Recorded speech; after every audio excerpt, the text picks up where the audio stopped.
Hey, how's it going everyone? My name is Ryan and welcome back to Iowa Classic Cars. Today I'll be telling you a story on how I rescued a 1960 Buick Electra from sitting behind a guy's barn where it sat for about 12 years, putting it back on the road and putting it in the hands of someone who loves it over in Sweden. Make sure to stick around at the end of the video as you'll see a current walk around of what the car currently looks like as well as hearing it run and drive. Also, if you enjoy these types of videos, please make sure to leave a comment saying so, as well as leaving a like rating. That really does help me out a whole lot. And finally, please make sure to subscribe if you have not already for the latest and greatest videos like this on a weekly basis. Anyways, let's jump into the video. So the story begins about 2 years ago on a cold January afternoon. I was simply scrolling Facebook Marketplace as I've done 3 times a day, every single day, since Marketplace opened up originally. And what kind of caught my eye originally was this 1960 Buick that was listed literally 3 minutes after I clicked on the ad. So up until this point, I've never owned a 1960 Buick, but I did know that, obviously it's a 1960. It's got to be in that same realm of year of the Impalas that I like, so I was definitely interested right away. I did a little research on these and just kind of figure out what the frames were like, any kind of common issues that these cars have, yada yada yada. And I messaged the guy asking if I could come look at this car. So it was about 2 hours away, and I said, man, I'm not going to waste your time. I want to come look at the car. It's close enough that I can at least, drive out there and check it out. But I will bring my trailer just in case and some cash. So he was cool enough to hold it. He did tell me that as soon as the car was listed, his phone was blowing up with people wanting to come check it out. But however, because I was first, he did actually honor that, and I really appreciate him doing that. But once I saw the car, it's a beautiful tan, copper color with a copper interior. Very nice survivor car. It did have a little bit of rust in the lower quarters and a little bit in the floor, but not terrible. The interior was definitely showing its age, but it was all there and complete.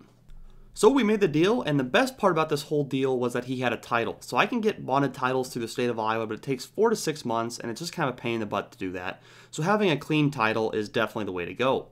So we got the deal done, loaded the car up, got it home, and I never realized that these 1959 and 60 Buicks, maybe other year of Buicks, but I just know that the 59s and 60s do this.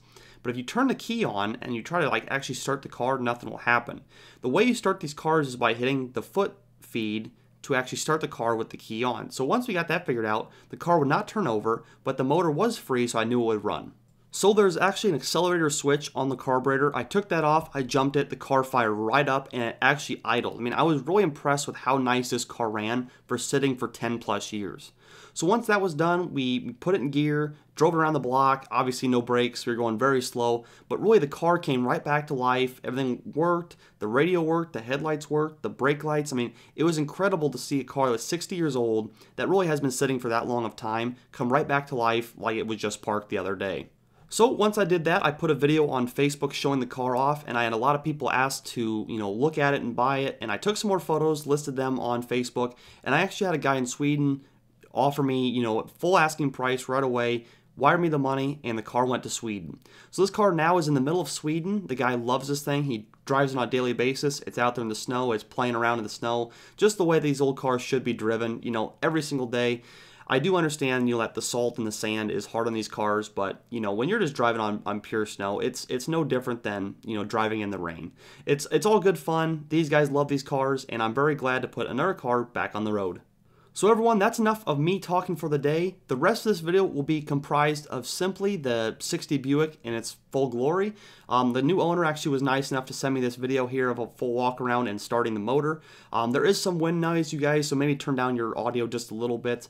I tried to clean that up as much as I can, but I can only do so much with the computer. So just keep that in mind, but definitely you guys listen to this motor. It sounds very healthy. Great motor. It's a 401 nailhead. I do love these Buick nailhead motors, and I hope that in the future we can have more cars like this on the channel to feature. So with all that being said, thank you guys so much for watching this video on Iowa Classic Cars. My name is Ryan, and I'll catch you in the next video.